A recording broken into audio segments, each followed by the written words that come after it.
4 sa 10 nagtatapos sa kolehiyo, wala raw trabaho. Ayon yan sa People Management Association of the Philippines. Kaya tanong tuloy ng ilan, kailangan pa nga ba ng college degree para makahanap ng disenteng trabaho? Si Salima Refran on assignment. Kasama ka ba sa mahigit kalahating milyong estudyanteng graduate noong Marso?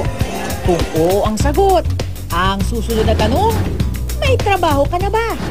Sa dinami-rami ng mga graduate ng kolehiyo noong nakaraang taon, halos kalahating milyon sa mga ito ang walang trabaho ngayon. Ayon sa People Management Association of the Philippines, 4 sa 10 fresh graduates ang di natatanggap sa trabaho dahil kulang sa kritikal na pag-iisip, inisyatibo at communication skills. Kaya naman payo ng DOLE, para makakuha ng work experience, huwag nang maging susi pa sa trabaho. Ang importante is you are able to land your first job, for example, or even your second job into those types of job and gain your experience in that field. So hindi mo kailangang maging mapili kung ikaw ay new entrant sa labor market. Ang importante, you have the opportunity and you should be able to seize that opportunity and build your career. Hindi raw kasi garantiya ang diploma para makuha ang inyong dream job.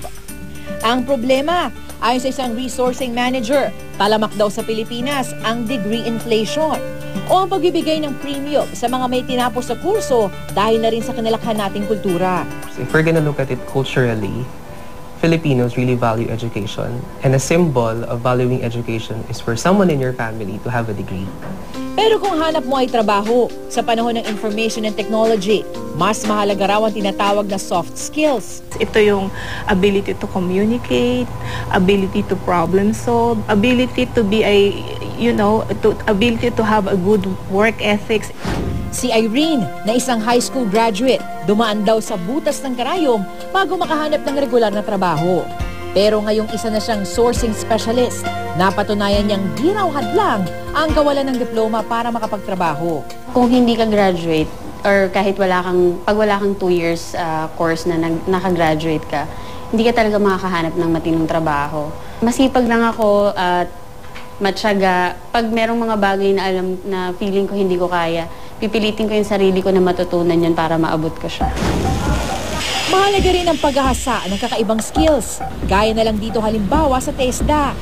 Graduate man ng kursong computer programming si Jenilyn, mas pinili niyang magtrabaho bilang welder. Gusto ko ma-develop yung skills ko, madagdagan. Kasi hindi naman porke college graduate ako, doon na lang ako mag-i-stop. Dapat continuous yung knowledge na malalaman ko, tsaka yung skills na madadagdag sa akin. Totoong mahalagang antas ng edukasyong tinapos sa pagkuha ng trabaho. Pero di lang ito ang batayan ng galing at husay ng isang tao. Higit sa mga diploma at medalya, mas mahalaga ang sipag, tiyaga at masidhing kagustuhan para matuto. Hindi naman siguro hadlang yung kahit hindi ka 4 years degree, hindi ka na makapagtrabaho. Nasa tao lang din po naman kasi yun. As long as may skills ka po na alam na kaya mong gawin yung trabaho mo. Salima Refran, GMA News.